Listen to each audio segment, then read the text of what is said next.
네, 반갑습니다. 102번째 향기 노트 시간에 돌아왔습니다. 제목 한번 읽어볼까요? 시작. 무엇이 당신의 유효기간을 결정하는가? 여러분, 유효기간 들어보셨죠? 네. 우리가 음식 같은 거 이렇게 사보면, 왜 이런 거 볼 수 있죠? 유통기한이라고. 지금 보면 유통기한이 뭐라고 되어 있습니까? 제조일로부터 1년이라고 되어 있어요. 그리고 그 밑에 보면 제조일자가 있죠.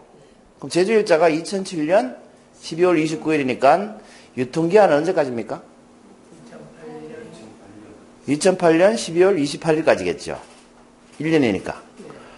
그 유통기한은 2008년 12월 28일까지 이 말입니다. 그죠? 그럼 여기서 보는 1년은 뭘까요? 1년. 유통기한은 2008년 12월 28일까지고 여기서 말하는 이 1년은 뭐라고 부를까요? 유통기간. 그렇죠. 유통기간입니다. 역시 회장님이 다르시네요. 유통기간이죠. 이 제품은 유통기간이 1년, 유통기한은 2008년 12월 28일까지 이렇게 되는 거죠. 그렇죠? 네. 근데 최근에 2012년도에 처음 시도를 했는데 여기 보시면 유통기한이 있고 또 뭐가 있어요? 그 밑에 소비기한이라는 게 있죠. 그 유통기한은 뭡니까? 2013년 1월 1일까지고 소비기한은 2013년 2월 1일까지죠. 그럼 여기서 말하는 소비기한은 뭘까요? 이제 음식이라면 유통기한은 팔 수 있는 기한이에요. 그러니까 2013년 1월 1일이 넘으면 팔 수가 없어요. 유통할 수가 없다는 거죠. 소비기한은 이 사람이 이걸 사놨어요. 그런데 이게 2월 1일 전까지는 먹어도 된다 이 말입니다. 유통기한이 넘었지만. 그게 소비기간이죠. 그 유통기한, 소비기한 아시겠죠? 그렇게 소비기한이라는 게 따로 있습니다. 이거를 이제 이렇게 여러 제품을 이렇게 통계를 내보면 이런 식으로 유통기한하고 소비기한이 다른데 사람들은 유통기한이 지나면 다 버려버리죠. 그런데 먹어도 된다는 겁니다. 심지어 여기 제일 밑에 보시면 참치캔 같은 경우는 유통기한 후 10년이 지나도 먹어도 아무 이상이 없습니다. 우유 같은 거는 45일. 45일이면 한 달 보름이죠. 근데 우리 우유 같은 거 보면 하루만 지나도 버려버리죠. 그러니까 우리 마트 같은 데 유통기한 다 돼가는 우유 굉장히 싸게 팔잖아요. 그거 사도 개봉을 안 했을 때, 이건 개봉을 안 했을 때거든요. 한 달 반 이상 먹을 수 있기 때문에 싸게 사시면 될 것 같아요. 아무튼 이런 소비기한, 유통기한, 유통기간 이런 용어들이 있어요. 근데 유효기간이라는 말도 들어보셨잖아요. 그죠? 유효기간은 뭘까요? 유통기한은 유통할 수 있는 기한이고 소비기한은 소비할 수 있는 기한이죠. 그럼 유효기간은 뭘까요? 유효기한이라고 할 수도 있고 그죠? 이것은 유효한 기간을 말하는 겁니다. 기한이라고 하면 언제까지 유효하냐를 말하는 거고 유효기간이라고 하면 그게 3년이든 5년이든 기간을 말하는 거겠죠. 이런 유효기간은 어디에서 볼 수 있습니까? 우리 음식에서는 볼 수가 없고 우리 면허증 보시면 검사 유효기간 이런 말 있죠. 자동차 쪽에도 보면 검사 유효기간 또 뭐 있어요? 신용카드 같은 거 보면 유효기간. 그 유효기간이라는 건 뭐냐면 효과를 발휘하는 기한입니다. 근데 다 구분되셨죠? 자, 오늘 강연 주제가 뭐였어요? 무엇이 당신의 유효기간을 결정하는가? 그렇습니다. 무엇이 당신의 유효기간을 결정하는가? 이게 오늘의 질문입니다. 제품은 유통기한, 소비기간, 유통기간 이런 것들이 있는데 사람도 유통기간이라는 게 있습니다. 우리 인간도 유통기간이라는 게 있죠. 그 다음에 우리 인간도 유효기간이라는 게 있는 것 같아요. 근데 사람한테 소비기간이라고 하긴 그렇잖아요. 그래서 제가 유효기간이라고 해봤습니다. 그러니까 인간의 여러분의 유통기간은 얼마예요? 혹은 유통기한은 얼마? 유통기한은 얼마예요? 그럼 몇 년을 얘기하시면 되고 유통기한이 얼마예요? 그러시면 언제까지라고 얘기하시면 되겠죠. 어쨌든 유통기간으로 얘기하면 언제가 유통기간이 끝나는 날입니까?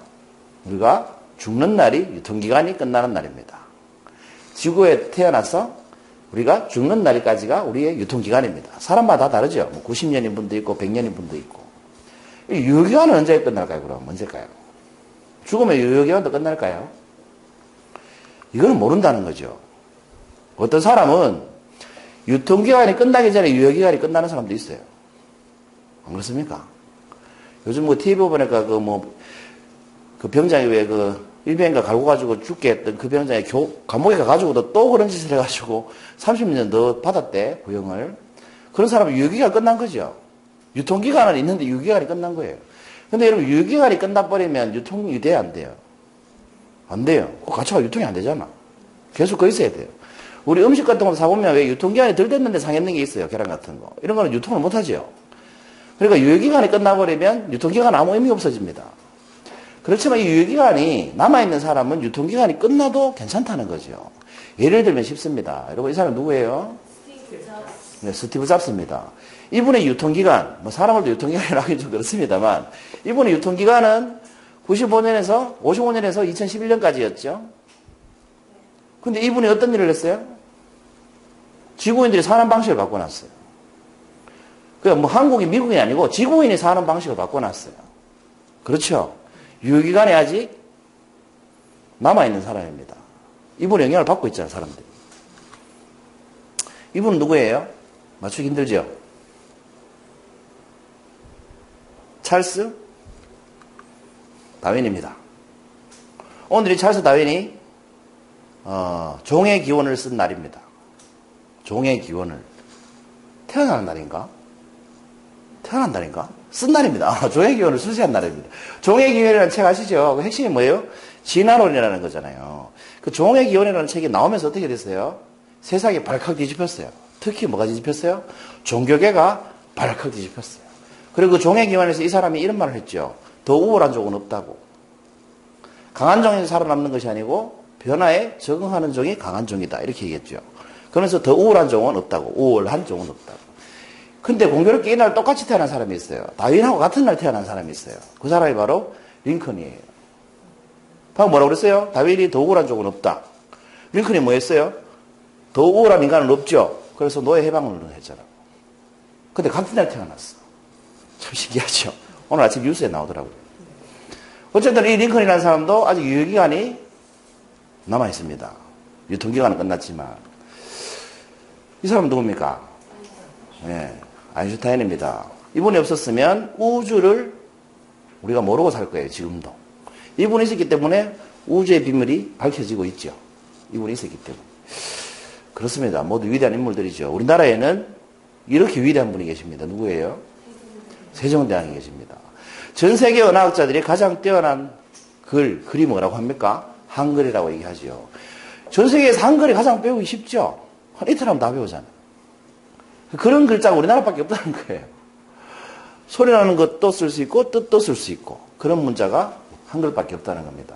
대단한 분이죠. 이분도 역시 이분이 제일 먼저 돌아가셨죠. 1397년 돌아가셨으니까. 이분도 아직 유통기간은 끝났지만 뭐가 남아있어요? 유효기간이 남아있습니다. 왜? 우리가 한글을 쓰고 있잖아요. 우리가 한글을 안 쓰고 다른 글자를 쓰기 전까지 이분의 유효기간이 계속 되겠죠. 이제 유효기간의 의미를 아시겠죠?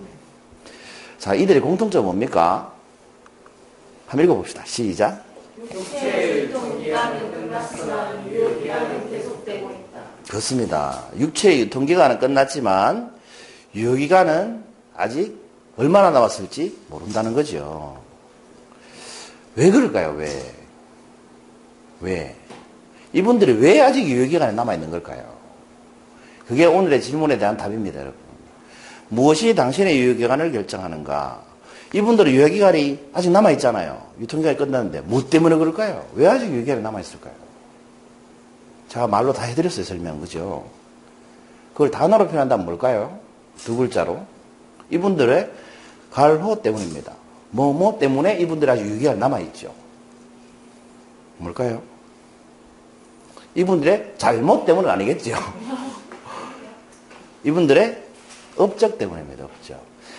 능력이라는 것은 발휘하기 전 상태이기 때문에 능력의 정의가 이런 거예요. 어떤 것을 할 수 있는 능력의 그 기술의 한계를 우리가 능력이라고 해요.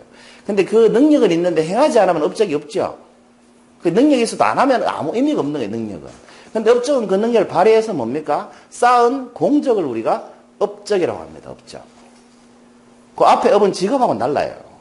그렇지 않습니까? 그러니까 여러분, 제가 앞에 얘는 굉장히 훌륭한 인물들만 예를 들어드렸는데 우리도 똑같다는 거예요. 우리 평범한 사람들도 똑같다는 거예요. 돌아가신 할아버지가 나한테 아직 영향을 미치고 계신 분이 계시고, 살아계신데 안 보고 싶은 사람이 있고, 우리 일반인들한테 똑같다는 거예요. 제가 예는 거창한 인물을 들었습니다만, 실제로 그렇게 거창하게 생각할 필요는 없다는 겁니다. 다만, 이런 질문을 한번 해봤으면 좋겠다는 생각이 들었던 거죠. 무엇이 나의 유효기간을 결정할까? 나라는 사람의 유통기간보다 더 중요한 유효기간이 아닐까? 그런 생각이 들었던 거예요.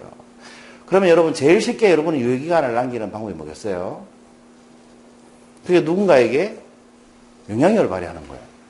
가장 쉽게 유효기간을 늘리는 방법은 누군가에게 영향력을 발휘하는 거예요. 전제가 뭐예요? 긍정적인 영향력이겠죠. 그러니까 나로 인해서 더 잘 사는 사람이 있으면 나는 유효기간이 길어진다는 거예요. 나로 인해서 더 잘 사는 사람이 많아질수록 내 유효기간이 늘어난다는 거예요. 근데 그 잘 사는 정도가 높아질수록 또 유효기간이 늘어나겠죠. 그러니까 여러분, 지금 강의를 배우러 여기 오시잖아요. 유효기간 늘리는데 굉장히 좋은 거 아니겠어요? 여러분, 강의하는 것만큼 유효기간 늘리는데 좋은 방법이 있겠나 이런 생각이 들더라고요. 왜? 강의를 하는 사람은 1년 동안 만나는 사람 숫자가 몇만 명이 돼요. 많으면. 작게는 수천 명에서. 한 번 가면 몇백 명이니까. 많게는 수만 명이 되잖아요. 그 많은 사람들 중에 단 1%만 내 영향을 받아도 유효기간이 늘어나고 있죠. 누군가는 기억을 한다는 거죠. 오늘도 몇 달 전에 했던, 아까 8월 달이라고 하셨나요? 8월 달에 그 강의 들으신 분이 오늘 찾아오셨잖아요. 저는 몰랐지만. 그러니까 이렇게 유효기간이 남아있다는 거예요. 근데 오고 싶어도 안 오시는 분도 굉장히 많겠죠. 내가 못 느낄 뿐이지 유효기간은 계속되고 있다는 겁니다. 하물며 여러분, 내가 책을 써가지고 그 책을 읽는 독자가 몇만 명이 되거나 몇십만 명이 되게 하면 그 유효기간 엄청나겠죠. 근데 강연이라는 건 또 내가 사라지면은 대신할 수가 없잖아요. 근데 책이라는 건 내가 써놓고 죽어도 그 책은 그대로 있죠. 그래서 제가 책을 쓰고 굉장히 흐뭇하게 느껴지는 부분이 이런 거예요. 아, 내 아들이, 내가 유통기간이 끝나도 내 아들이 내 책을 읽을 수는 있겠구나. 그럼 아들한테 내가 유효기간이 계속될 수 있겠구나. 그런 생각이 들었어요. 그래서 여러분, 이왕 강의 배우러 오신 거 유효기간을 굉장히 늘릴 수 있는 강의 준비를 하시고, 시간 내셔서 책도 한번 써보시고, 그러면 어떨까 싶습니다. 무엇이 당신의 유효기간을 결정하는가? 저는 업적이라는 생각이 들었습니다. 여러분, 큰 업적이 아니라도 됩니다. 한 사람에게 남긴 업적이라도 괜찮아요. 어쨌든 나의 업적을 남기고 가는 것은 굉장히 중요하지 않을까, 그런 생각이 들었습니다. 오늘 102번째 강의 노트입니다. 감사합니다.